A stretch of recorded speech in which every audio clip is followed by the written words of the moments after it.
Pros and cons. Pros and cons. This phrase means the advantages and disadvantages of something.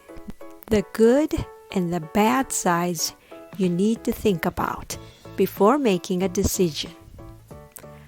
Now, let's talk about how to pronounce it in American English. Pros and cons. Here's a quick breakdown. Syllable number 1, pros. The word pro has a long O vowel. It starts with a P and blend. Per, and ends with a Z sound. Say it with me. Pros. Pros. Pros. Syllable number 2, and. In natural speech, and is often reduced to und or even just n. So native speakers often say something like pros and cons. Pros and cons. Remember, unstressed syllables in English are very short and unclear. They kind of blur into the background.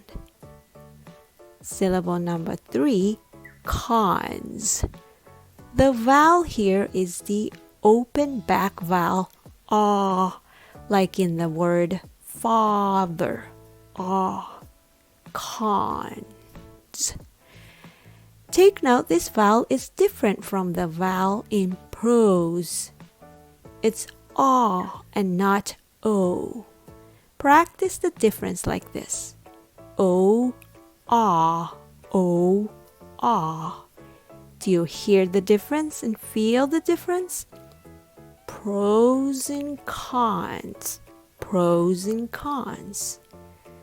Also notice how quickly and disappears. Try saying it with a long, soft n sounds. Pros and cons. Pros and cons. Now follow the rhythm pattern.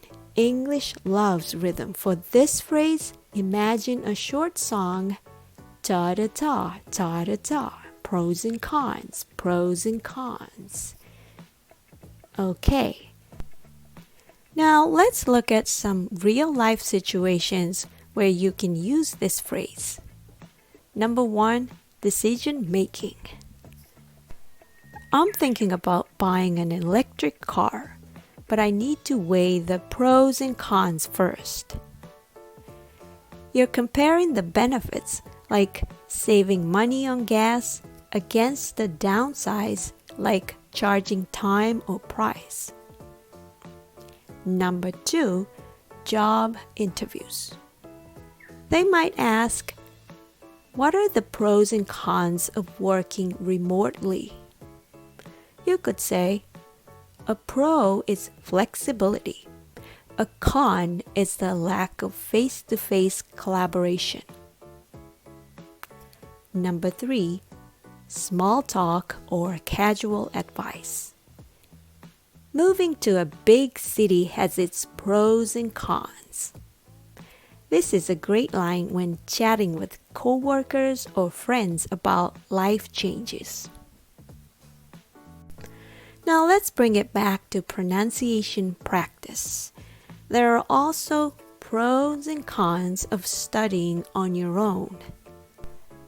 The pros, you're independent and you can go at your own pace. The cons, sometimes you need personalized advice, especially when it comes to your speech patterns. For example, this podcast lesson, the pros are convenience and accessibility. The cons, well, there are limitations, like not being able to get personal feedback or ask questions directly. Okay, that's it for pros and cons. Let's wrap up. Pros and cons is a super useful phrase when talking about choices.